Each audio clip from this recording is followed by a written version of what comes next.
Boa tarde a todos, os presentes, encarnados, desencarnados, e todos aqueles que nos seguem pelas redes sociais. É sempre um prazer muito grande estar nesta casa. As quartas-feiras, quando são realizados juntamente com as reuniões públicas, são realizados também os passes de cura nos mesmos horários, às 10, às 15 e às 19 horas. Nosso estudo hoje está voltado para o Evangelho segundo o Espiritismo, no seu capítulo 18, no item 16. Quem irá fazer a palestra é a nossa irmã Tereza Cunha, e o capítulo 18, ele fala sobre muitos os chamados e poucos escolhidos, e o item 16 reconhece-se o cristão pelas suas obras.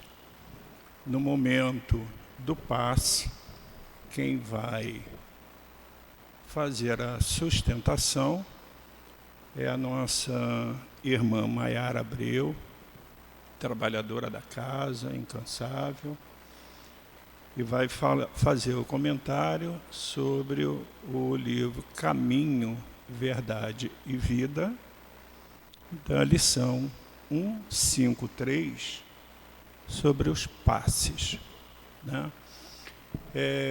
Nós queremos sempre lembrar que a casa está aberta de segunda a segunda, 365 dias ao ano, né? Então, o estudo, seja muito bem-vinda. Tudo bem, Tereza? Nós temos o estudo sempre às segundas, terças, quintas, sábados e domingos, reservadas quartas e sábados para as reuniões públicas e às sextas-feiras para o trabalho interno.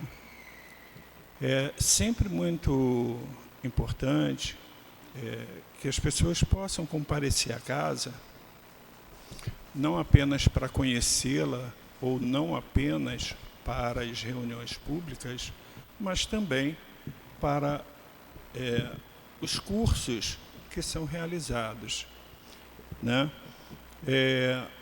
Nós não podemos nos considerar espíritas a partir do momento em que apenas frequentamos reuniões públicas. É necessário que se tenha também o conhecimento sobre os estudos, né? Os ensinamentos de Jesus é como a nossa formação, né, de grau de escolaridade. Nós precisamos estar no banco escolar, estudando. Não basta apenas fazer uma prova. É necessário que você estude. E a casa está aqui aberta para esses estudos, né? Nós temos os estudos sobre as obras de Kardec, nós temos estudos sobre as obras do nosso querido Chico Xavier, de Emmanuel, enfim, de André Luiz. São várias obras que é muito gratificante nós podermos estudar sobre todas elas, né? A casa tem a livraria e tem também cantina. Aos sábados nós temos a obra social de Antônio de Aquino. É sempre muito espetacular, porque recebemos aqui cerca de 300 famílias, com as mães e os filhos, por faixa etária, vão para as salas de evangelização, as mães recebem também as orientações, ao mesmo tempo que nós realizamos a reunião pública. Ao meio-dia, quando se termina, as mães, as crianças, todos recebem a alimentação, o almoço. Então, sai daqui da casa todos alimentados, não apenas espiritualmente, mas também no corpo, materialmente, né, sustentando a fome de todos. Então, que todos possam vir. E a casa está sempre precisando também da ajuda de todos, tanto com os alimentos não perecíveis, como roupas, material de limpeza, enfim. Toda casa espírita, ela necessita da ajuda de todos aqueles que puderem ajudar. E aqueles que financeiramente não possam ajudar, que ajudem fazendo orações, as preces, que também é sempre muito importante. Nós vamos então fazer a leitura do livro Caminho, Verdade e Vida, na lição 153, Passes. E rogava-lhe muito, dizendo: minha filha está moribunda, rogo-te que venhas e lhe impõe as mãos para que sare e viva. Marcos 5, 23. Jesus impunha as mãos nos enfermos e transmitia-lhes os bens da saúde.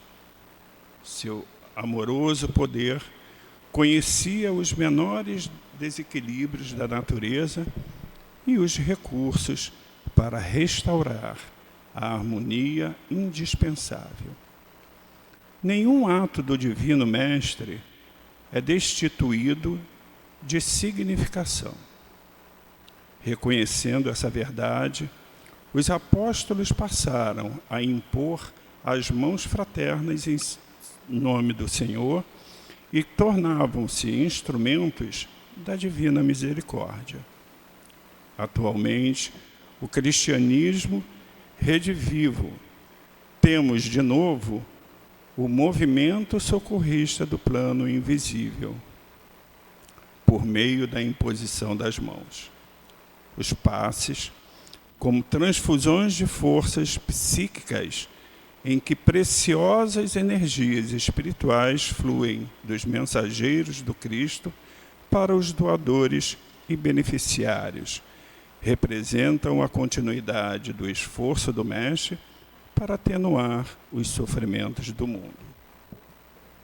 Seria audácia por parte dos discípulos novos expectativas de resultados tão sublimes quanto os obtidos por Jesus junto aos seus paralíticos, perturbadores e agonizantes.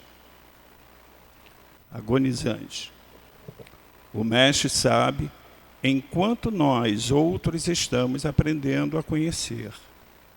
É necessário, contudo, não lhe desprezar a lição, continuando, por nossa vez, a obra de amor, com mãos fraternas. Onde exista sincera atitude mental do bem, pode estender-se o serviço providencial de Jesus. Não importa a fórmula exterior, cumpre-nos reconhecer que o bem pode e deve ser ministrado em seu nome. Aqui estamos, Pai, em seu nome, em nome do nosso Mestre Jesus, para podermos aprender mais sobre os seus ensinamentos. Estamos aqui, Mestre, invocando a sua presença e a presença dos guias espirituais desta casa, para que possamos, em seu nome, Mestre Jesus, propagarmos os seus ensinamentos por intermédio das obras de Allan Kardec. Agradecidos somos pela sua presença, mestre, e pela presença dessa espiritualidade que forma a coluna de espírito que sustenta em amor esta casa. E assim, já nos sentindo harmonizados, pedimos a sua permissão, mestre, para que possamos dar por iniciado a nossa reunião pública da tarde de hoje. Graças a Deus.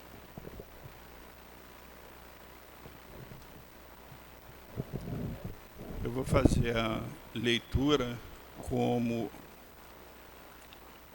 o capítulo 18, item 16. Ele é muito longo. Eu vou fazer a leitura apenas dos 2 primeiros parágrafos, para passar então para a nossa irmã Teresa. Capítulo 18, muitos os chamados e poucos escolhidos. Reconhece-se o cristão pelas suas obras. Aqueles que me dizem, Senhor, Senhor, nem todos entrarão no reino dos céus, mas apenas os que faz a vontade de meu Pai que está nos céus. Escutai essas palavras do Mestre, todos vós que repelis a doutrina espírita como obra do demônio. Abre os vossos ouvidos, pois chegou o momento de ouvir. Eu lhe passo a palavra, Teresa, que Jesus lhe abençoe.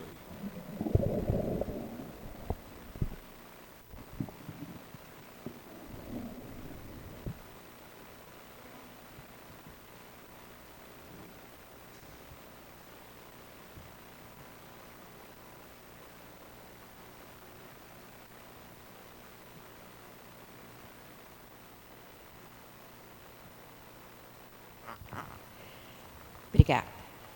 Que a paz infinita do Mestre Jesus continue conosco após a abertura dos trabalhos. E é muito bom sempre voltar a essa casa, agora uma casa nova, toda bonita e com certeza a espiritualidade abençoando, protegendo, amparando, iluminando a direção física, aos frequentadores, aos voluntários, a todos aqueles que fazem parte desse trabalho de amor. E que a gente sempre entende que com um patrono desse, Altivo Panfiro, a cúpula está sempre aqui a proteger, amparar e iluminar. Que nós tenhamos uma boa tarde de estudo e que a gente possa assimilar verdadeiramente o que é ser um cristão. E ele começou a leitura e eu vou terminar para a gente poder perceber, boa tarde, para a gente poder perceber e ao mesmo tempo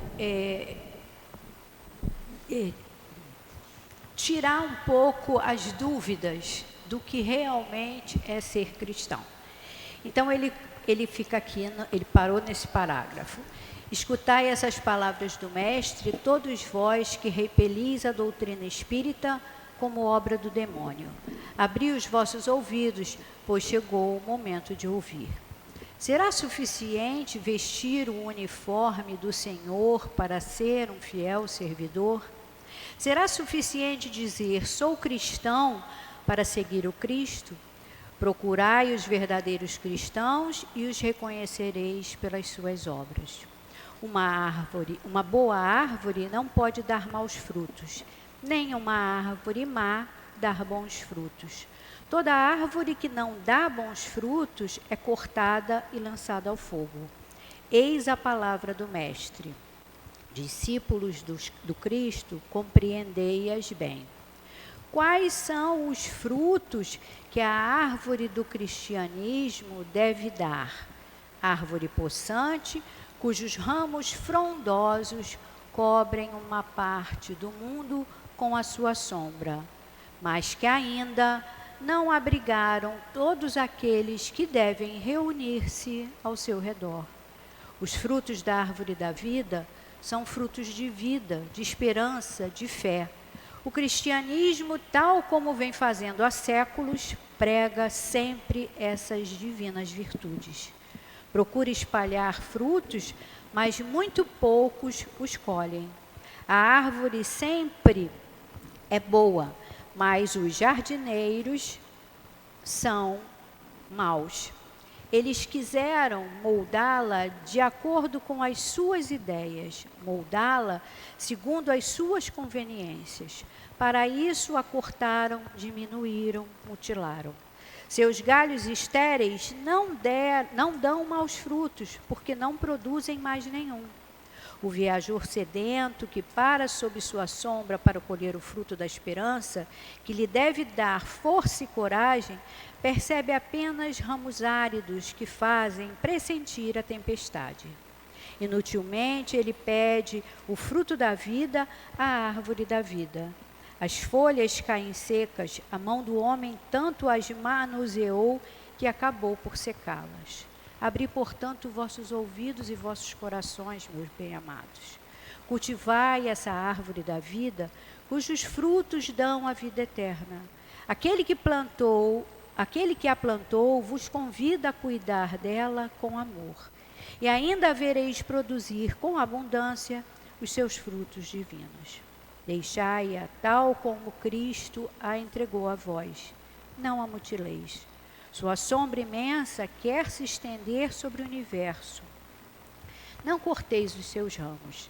Seus frutos benéficos caem em abundância para sustentar o viajante sedento que alcançou o seu objetivo. Não amontoeis esses frutos para guardá-los e deixá-los apodrecer, a fim de que não sirvam a ninguém.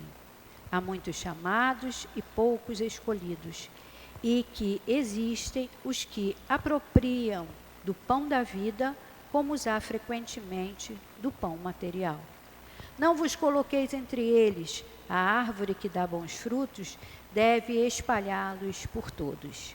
E depois procurar os que estão necessitados. Levai-os para debaixo da ramagem da árvore e partilhai com eles o abrigo que ela vos oferece. Não se colhem uvas nos espinheiros. Meus irmãos, afastai-vos, pois, daqueles que vos que vos chamam para apontar os tropeços do caminho, e segui os que conduzem à sombra da árvore da vida. O divino Salvador, o justo por excelência, disse, e suas palavras não passarão. Aqueles que me dizem, Senhor, Senhor, não entrarão todos no reino dos céus, mas aqueles que fazem a vontade de meu Pai que está nos céus. Que o Senhor de bênçãos vos abençoe, que Deus da luz vos ilumine, que a árvore da vida vos ofereça seus frutos com abundância. Seus frutos com abundância. Crede e orai. Simeão, Bordeaux, 1863. E é interessante que essa mensagem venha para nós, primeiro através de Kardec, na feitura do Evangelho, com os Espíritos, com o Espírito de verdade, o Senhor Jesus. E nesta lição do reconhecer-se o verdadeiro cristão, com Simeão assinando essa mensagem. E a gente precisa entender, porque tudo tem um porquê, nada é por acaso. E por que Simeão, exatamente Simeão, ser o responsável por essa leitura que mexe tanto com os nossos corações? Quem foi Simeão? Simeão foi um homem que viveu antes de Cristo e mais ou menos a época que Cristo nasceu, diz a história que ele tinha entre 84 e 94 anos. Não se chegou bem a um consenso da idade de Simeão. Mas Simeão era um homem muito determinado no que diz respeito a Deus, no que diz respeito à retidão de caráter, no que diz respeito a se direcionar como um ser cristão, porque essa palavra nem existia à época.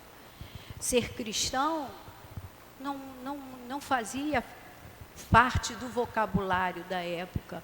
Sim, os cristos existiam, mas que eram os ungidos, mas não a palavra cristão com a nomenclatura que a gente vê aqui no Evangelho. E o que é ser cristão? É ser uma pessoa do bem, do amor, da caridade, íntegro, amando e respeitando a Deus sobre todas as coisas e ao próximo como a si mesmo. E Simeão tinha essas características. Simeão era, na verdade, quando ele recebeu essa incumbência de cuidar do templo, Simeão fazia com Ana, que na verdade eles se diziam profetas, recebedores das intuições, mas na verdade eles eram médiuns. E naquela época não se chamava assim. Simeão e Ana eram os recebedores dos bebês, das crianças que eram apresentadas depois de 40 dias de nascida por suas famílias ao templo. Olha que incumbência linda. Simeão era o preparador daquela criança que chegava com seus pais para receber as dádivas de Deus, vamos dizer assim, para receber a essência divina 40 dias depois de nascido. Então, Simeão tinha um valor imensurável dentro daquele contexto. E Simeão executava aquele papel, aquela trajetória que lhe foi permitida, com uma seriedade, um respeito, um amor imenso. Quando Simeão recebeu essa incumbência, ao mesmo tempo veio para ele um recado da espiritualidade, vamos chamar assim, porque eles chamavam de profetas, que disse a ele que ele seria o recebedor do Messias no templo. E ele ficou espantado, porque ele se julgava um homem como outro qualquer, comum. Mas foi permitido a ele que ele sustentasse Jesus em suas mãos, junto com Ana, orassem pelo Mestre, pelo Messias, e ali eles apresentassem a Deus o Messias. Então, Simeão tem qualidades suficientes para nos transmitir essa mensagem. Simeão era um verdadeiro cristão. E por que eu digo que Simeão era um verdadeiro cristão? Porque Simeão tinha características muito importantes.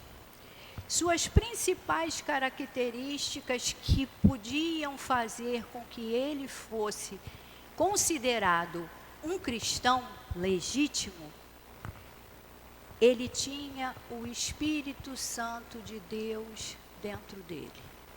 E o que é ter o Espírito Santo de Deus dentro de si? É ter respeito ao Deus que ele amava. Ter respeito, ter admiração, não vou dizer venerar, admiração pelo Deus que o cuidava, que o protegia, que o habitava, que cuidava de todas as coisas do mundo, da vida àquela época. Simeão tinha a revelação de Deus dentro de si. E o que é a revelação de Deus dentro de si? É saber ouvir, confiar e acreditar em Deus. Simeão não contestava as situações pelas quais ele passava.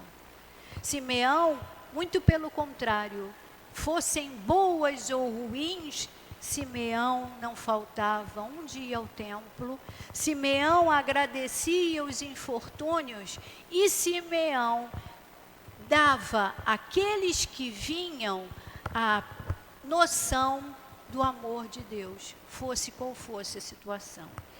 E a terceira característica de Simeão é ser um templo de Deus e estar no templo de Deus junto ao seu próximo. E o que nos quer dizer isso? Simeão era cheio do Espírito Santo. Simeão tinha uma fé absoluta.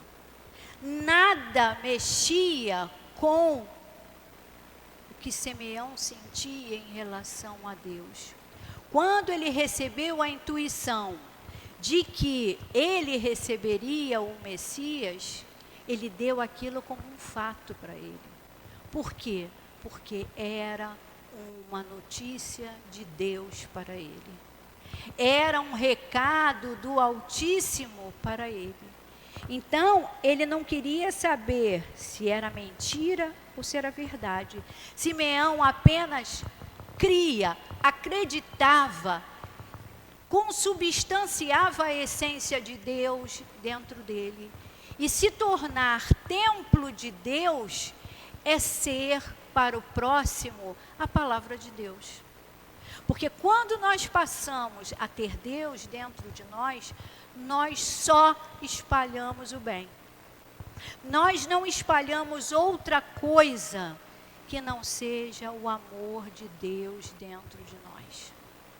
E era isso que Simeão tinha, e junto com Ana, eles receberam Maria, José e Jesus. Aquele momento talvez tenha sido para Simeão e para Ana o momento mais importante da existência dele na terra até ali. Por quê?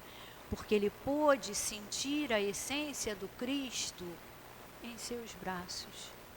Ele pôde receber o Messias a pedido de Deus e da espiritualidade maior para apresentá-lo à luz divina.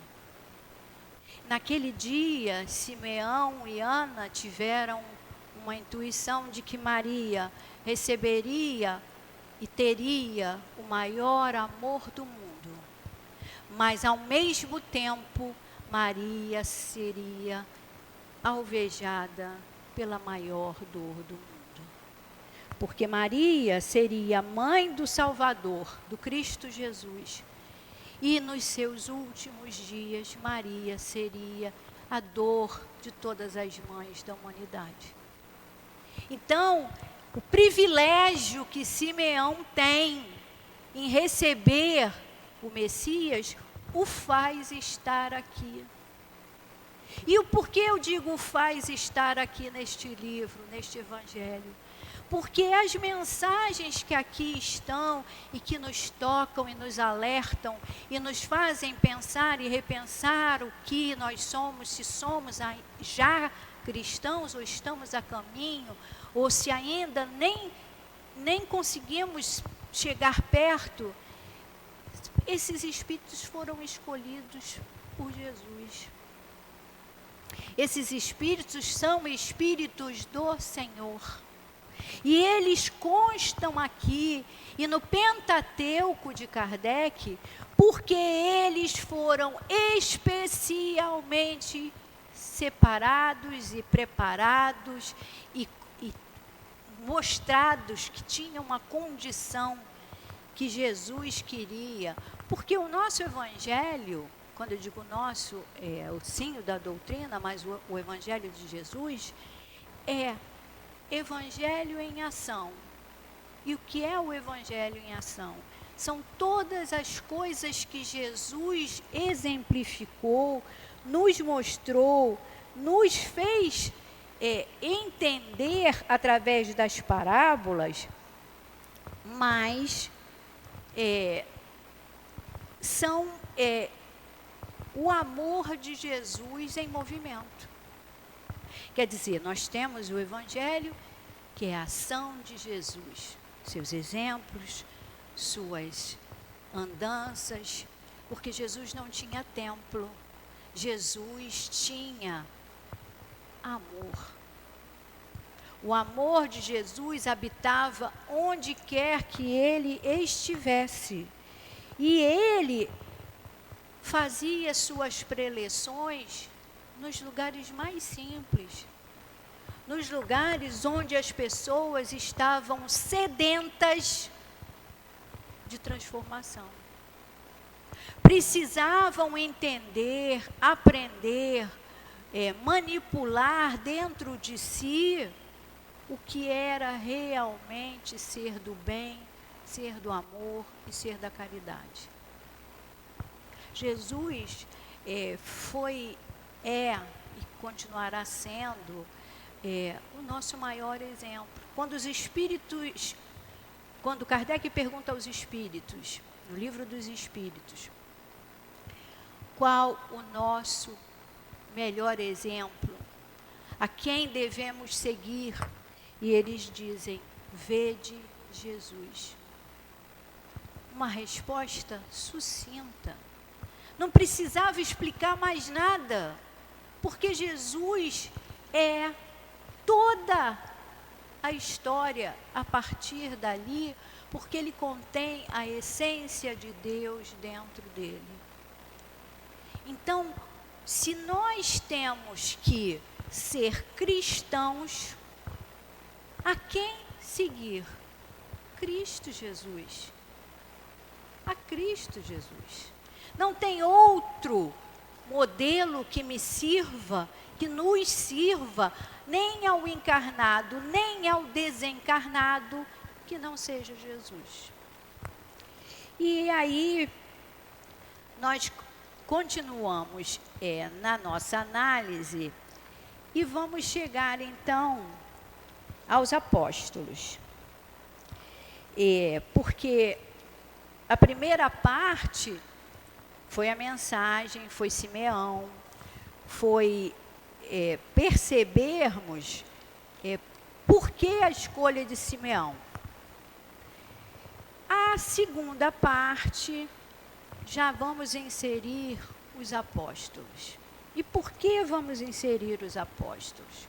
Porque os apóstolos, na verdade, foram os, vamos dizer assim, ordenados por Jesus para espalhar o Evangelho. Espalhar a luz divina. Espalhar, como ele dizia, as palavras de Deus que ele traduzia aos homens. Jesus era um homem de muita retidão. E Jesus, quando ele tinha que resolver alguma situação, como a escolha dos apóstolos, Jesus ficou 3 horas em meditação, sentado ao pé do monte, orando a Deus, Pai, pedindo a iluminação para a escolha dos apóstolos que o seguiriam, que tornariam-se seus discípulos e espalhariam a boa nova. Espalhariam o Evangelho de forma simples, mostrando o amor, mostrando o bem, mostrando a essência divina no amor incondicional pelo meu próximo, no amor incondicional pelo meu familiar, no amor incondicional por quem trabalha comigo. É fácil? Não é fácil. Mas é o que tem que ser. É o que vai nos permitir evoluir a caminho da perfeição. Jesus teve a sua escala evolutiva e nós estamos na nossa. Então, eu vou ler aqui para vocês um texto que é em João 13, 31, 3, em que ele diz sobre os apóstolos o ser cristão. Então, ele nos diz assim, João: o grupo dos discípulos de Jesus recebe um nome bastante significativo. Considerados seguidores do Messias, o ungido, em grego Christos, querendo distingui-lo dos judeus, aos quais eles não se identificavam, Roma, passaram a chamá-los de cristãos, aqueles que professam a religião do Cristo. Biblicamente, ser discípulo consiste em acolher e assimilar as palavras do Mestre. Jesus, que prometeu aos seus amigos não deixá-los órfãos, abandonados. Belas e verdadeiras suas palavras iluminam os discípulos que, amparados com tal companhia, integram-se ao povo do Êxodo a caminho da terra prometida. Ou seja, é o próprio Jesus que se acostumou a ser homem para conduzi-los à bondade, à bondosa misericórdia do Pai. Decidam-se, amigos, ou a vida ou o pecado. O pecado aqui a gente pode subentender como as coisas do mundo. Ambos são irreconciliáveis. Os que acatam a vida e a fidelidade se deixam converter. São chamados cristãos que, iluminados e fortalecidos pelo Espírito Santo numa existência orientada para o Pai, vivem o novo mandamento do Cristo. Amai-vos uns aos outros, assim como eu vos amei. Revelações que ultrapassam as previsões dos profetas e místicos. Verdadeira revolução não dos oprimidos contra os opressores, mas fruto simplesmente do amor maior. Sempre respeitando a liberdade de cada um, Jesus fala do amor de um modo surpreendente. O discípulo se vê na condição do próximo dos outros, seus familiares, os da própria etnia, os inimigos.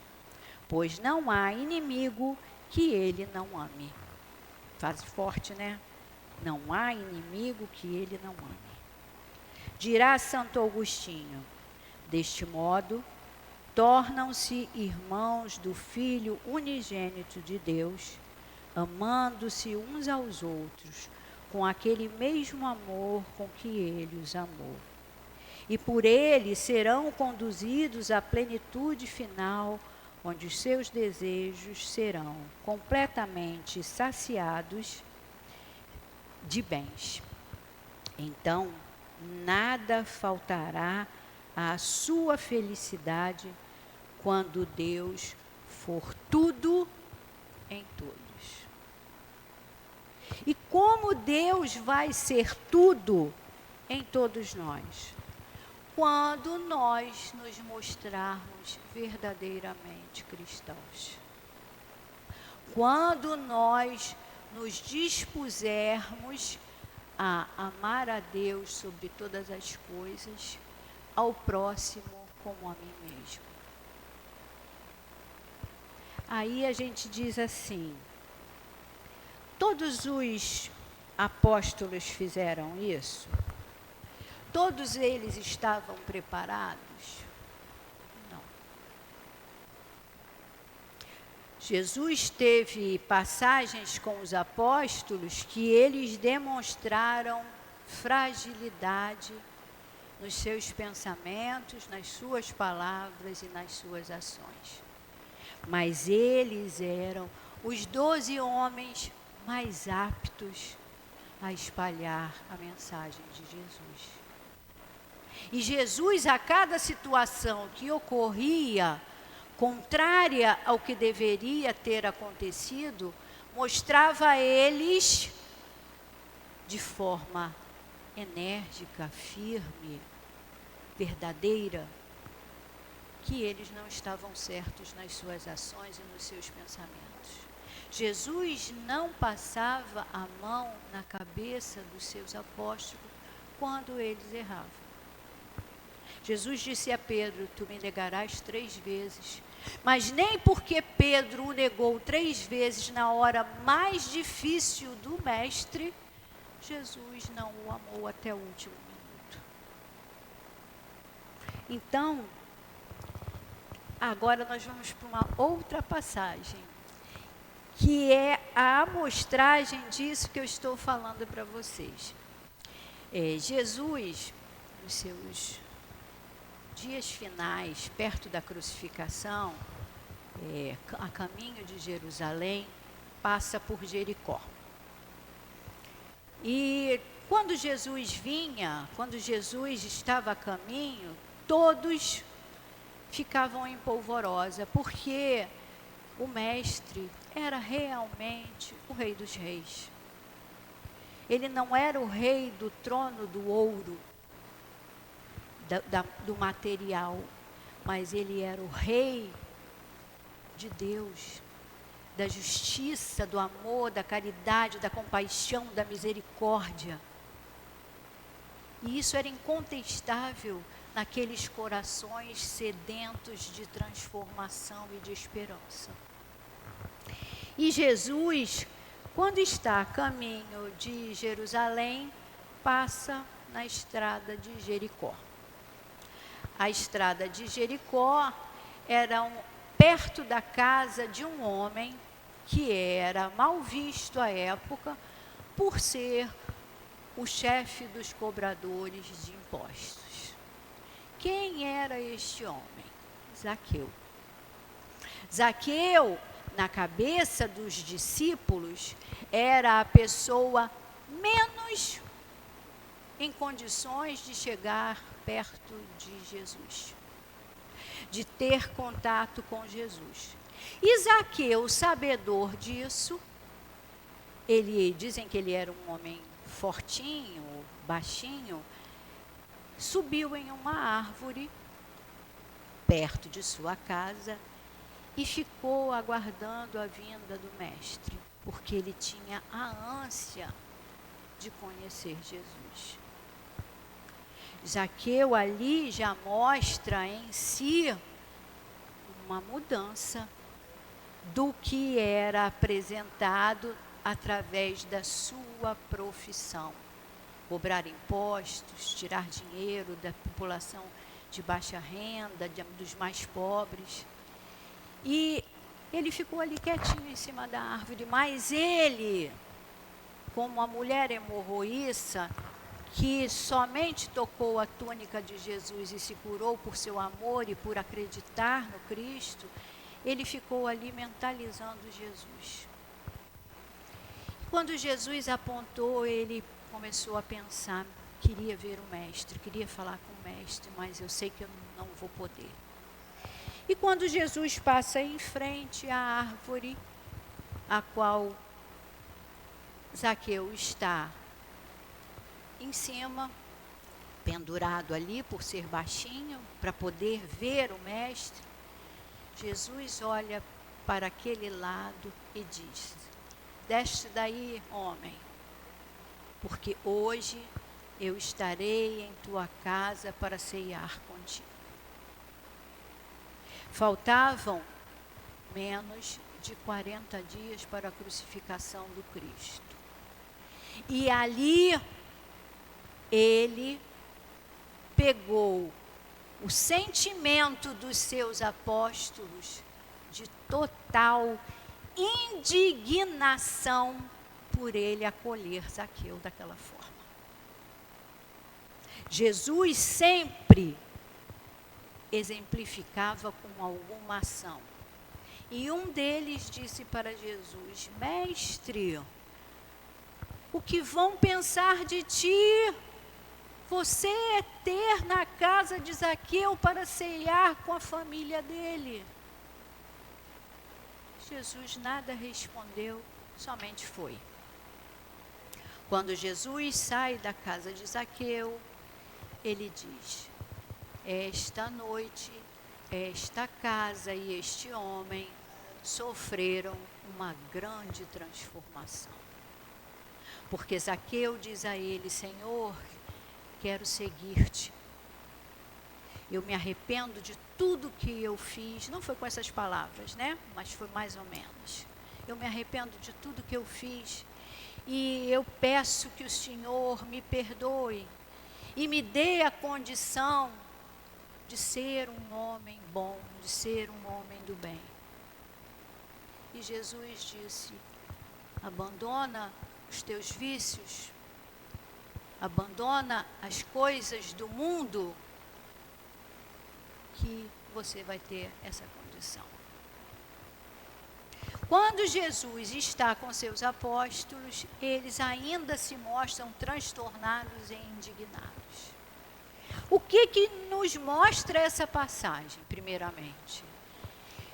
Os apóstolos não estavam totalmente preparados da forma correta ainda. E por que eles não estavam preparados da forma correta? Porque eles não entenderam que Jesus ali mostrava o amor incondicional, o perdão, a compaixão. O dizer assim, ó, todos têm chance, todos têm condição, todos podem se transformar. Todos podem ser cristãos, seguidores de Deus, amando o seu próximo.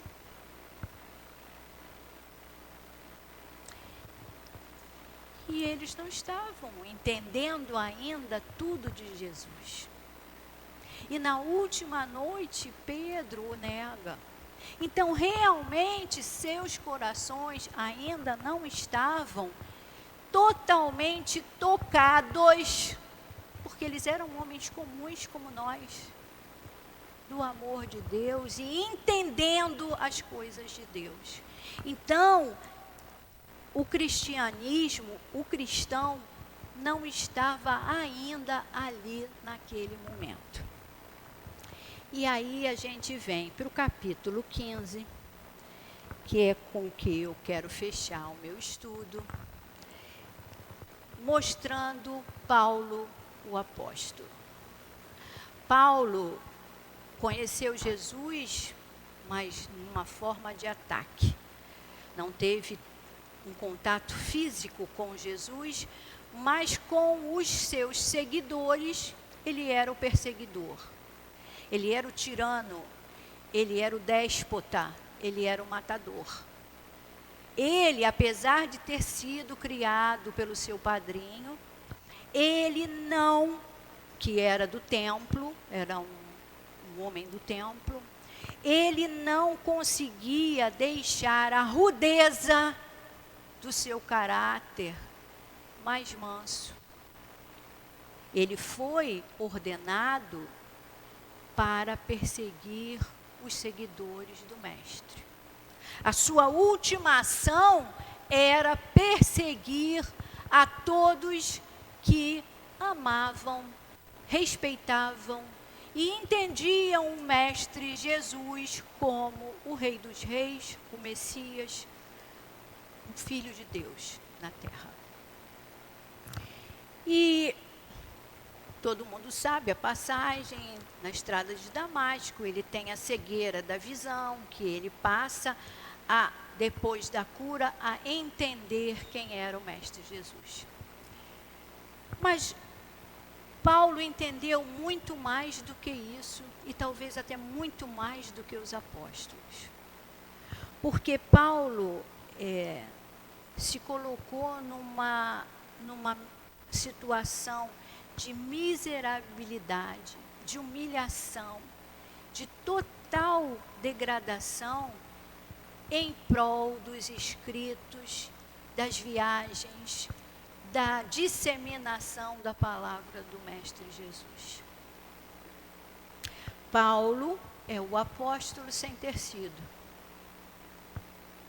Paulo entende o que Jesus quis dizer e que seus apóstolos, naquele momento, no encontro com o Zaqueu, não captaram.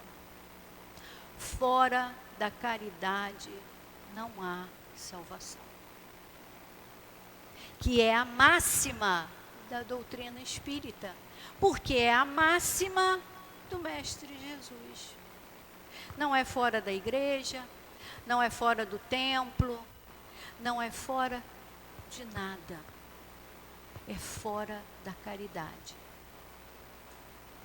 Se nós não fizermos os nossos atos com amor e caridade, nós não chegaremos em lugar nenhum. E Paulo nos diz assim no capítulo 15, item 10. Meus filhos, na afirmativa fora da caridade não há salvação, encerram-se os destinos dos homens na terra e no céu. Ele não diz só na terra, porque nós, na verdade, somos espíritos encarnados. Somos espíritos imortais. Então, onde quer que estejamos, no céu ou na terra, essa máxima nos atinge. Na terra, porque à sombra desse estandarte, eles viverão em paz.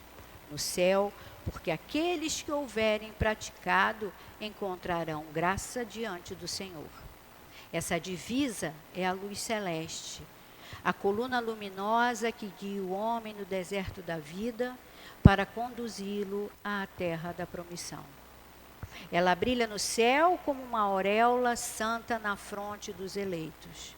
E sobre a terra está gravada no coração daqueles a quem Jesus dirá: ide para a direita, benditos do meu Pai. Vós os reconhecereis pelo perfume da caridade que espalham à volta de si.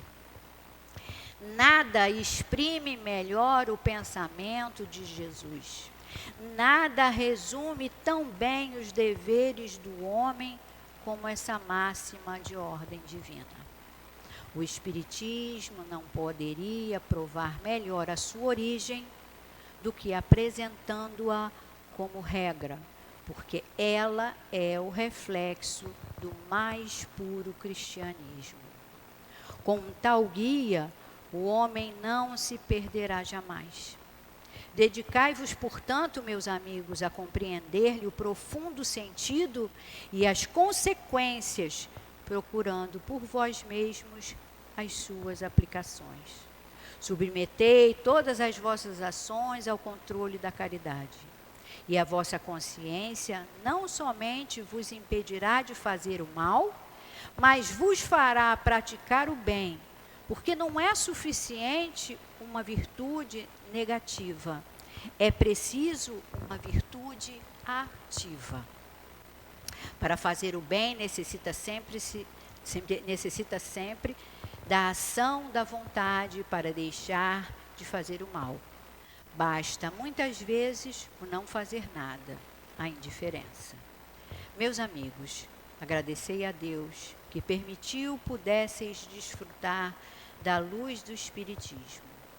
Não que somente os que a possuem possam ser salvos, mas ajudando-vos a compreender melhor os ensinamentos do Cristo. Ela faz de vós melhores cristãos.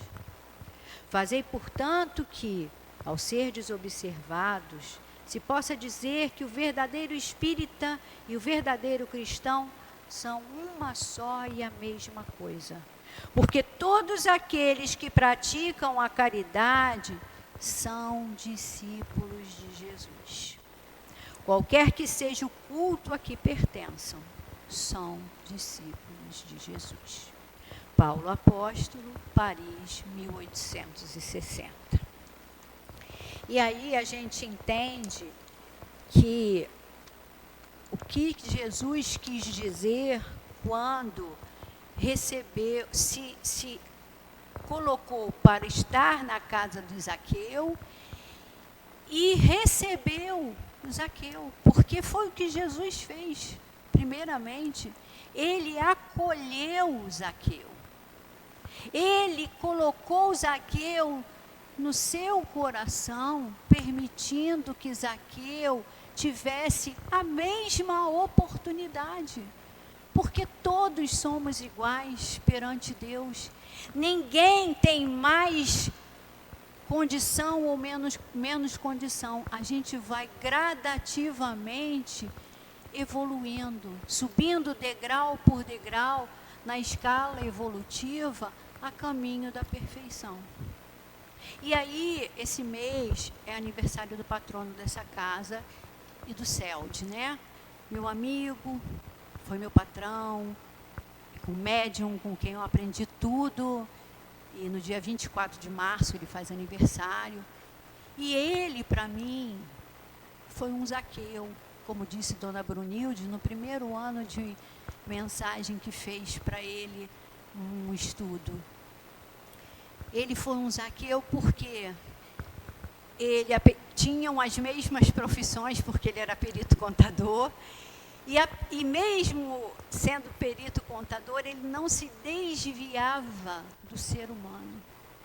Quando ele encontrou, de família católica, quando ele encontrou o social na vida dele, quando ele encontrou a veia do amor e do trabalho no bem e da caridade, Jesus, altivo se transforma para Jesus. O CELD, a casa que ele fundou, era uma casa de muito cuidado com o ser humano. E quem aprendeu com o altivo consegue ir replicando isso. É claro que ele é único, porque todos nós somos individualidades. Mas, como aqui nessa casa, tenho certeza que ele também é exemplo, mais perto de nós, como é Jesus. Então, que a gente possa aprender com os exemplos com quem convivemos, com os exemplos cotidianos. Eu posso dizer por mim, muito me fez bem nessa encarnação ter tido contato com ele, como médium, como amigo, como administrador do CELD, como pessoa que acolhia 28 casas embaixo do seu guarda-chuva para ajudar, para aconselhar, para encaminhar nas suas dificuldades. E quando ele partiu, que ele não partiu, ele está conosco, mas quando ele saiu do corpo físico, o amor que todos tinham e têm por ele continua o mesmo. Essa casa nasceu desse amor. Então, é isso que a gente tem que entender. É difícil ser cristão? É difícil dar o testemunho todos os dias? Mas se a gente não tentar, se a gente não se esforçar, se a gente não transformar o nosso interno, porque tudo é de dentro para fora, como foi Zaqueu, como foi Altivo, que era de uma família católica e quando se viu no meio dos espíritos disse, é aqui que eu quero estar, é com eles que eu quero trabalhar, é isso que eu quero fazer, é amor que eu quero distribuir. E ele tinha uma felicidade imensa nisso. Então eu deixo aqui minha palavra final de gratidão a ele e de gratidão a essa casa por existir em nome dele, assim como o CELD, que continua trabalhando, e todas as outras casas com as quais ele teve contato, que ele conseguiu inserir o ser cristão, inserir o amor ao próximo, inserir o amor a Deus e, acima de tudo, o respeito à espiritualidade. Porque amar a Deus, ao próximo e a espiritualidade maior nos ajudam a ser cada dia melhores. Que a paz do Mestre Jesus nos envolva, que nós possamos sair daqui melhores do que quando aqui chegamos e que os nossos corações sejam habitados pelo amor de Jesus, pelo acolhimento de Maria e pela bondade dos Espíritos que nos conduzem, nossos anjos da guarda que estão mais perto de nós. Muito obrigada pela oportunidade do trabalho. Fiquem com Deus. Uma boa tarde. Nós que agradecemos a nossa irmã Tereza pelo estudo apresentado, com certeza preparou com muito carinho. Vamos passar para o segundo momento, que é o momento do passe. Pedimos aos médios a gentileza para se posicionarem.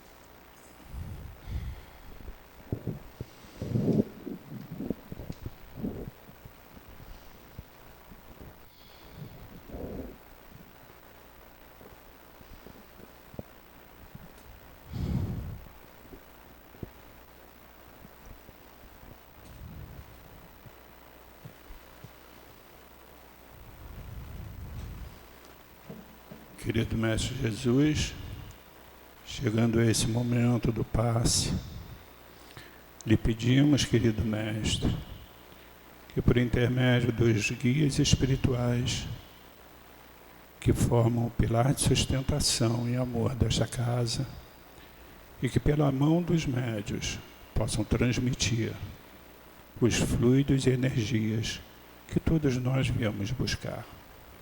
E assim, com a sua devida permissão, damos por iniciado o momento do passe. Graças a Deus. Que as vibrações de Deus, nosso Pai, recaiam sobre nós, trazendo a paz, a tranquilidade, o equilíbrio que todos nós aqui viemos buscar. Bendito seja o nome de Deus, que nos fornece esse instrumento indispensável que é o passe para continuarmos a caminhar nesse mundo de desterro, ainda necessário para o nosso progresso. Emmanuel, na mensagem de hoje, vai falar do passe, e ele se utilizou de uma passagem em que Jesus cura a filha de Jairo. Jairo era um fariseu que vai até Jesus e pede: Senhor, imponhas as mãos sobre minha filha para que ela fique curada. E assim o nosso mestre fez. E aqui evidencia que o passe não é um recurso criado pelo Espiritismo. A exemplo do nosso mestre, ele se utilizava do passe para proferir muitas curas. E o que é o passe? O passe é a transmissão de energias espirituais para que possamos ser beneficiados dessa energia, trazendo a cura tanto para as nossas enfermidades físicas quanto para as nossas enfermidades morais. Outrora, o passe ficou conhecido como milagre, mas a nossa doutrina, muito esclarecedora, nos explica que nada mais é do que o magnetismo, né? O nosso magnetismo que ganha propriedades especiais com a nossa vontade de ajudar, de curar e a nossa fé e, sobretudo, a permissão de Deus, nosso Pai. Então, que agradeçamos a Deus, a esse recurso salutar. Muita paz a todos nós, meus irmãos. Agradecemos a nossa irmã Maiara pela sustentação do passe. E chegando ao final de mais essa reunião pública, queremos agradecer ao Pai a oportunidade da vida. Queremos te agradecer, Mestre Jesus, por nos permitir virmos a esta casa, que com tanto carinho, com tanto amor, pelos guias espirituais nos recebem e nos transmitem o amor, o carinho, os fluidos e energias. Que possa essa espiritualidade nos levar de volta para casa, tendo a sua permissão, Mestre, tendo o seu controle, tendo a sua proteção.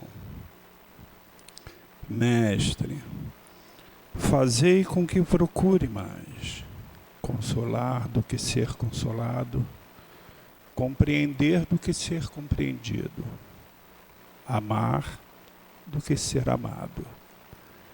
pois é dando que se recebe, é perdoando que se é perdoado, e é morrendo que se vive para a vida eterna. Fora da caridade não há salvação. E assim, com a sua devida permissão, Mestre, o nosso amor por Ti, mas sobretudo o amor pelo Pai, pedimos a permissão para darmos por encerrado a reunião pública da tarde de hoje. Graças a Deus.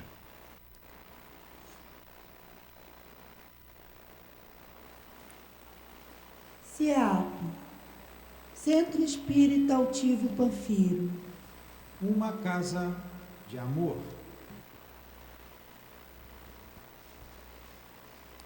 Aqueles que porventura sentirem necessidade de um atendimento fraterno, permaneçam sentados em seus lugares, que um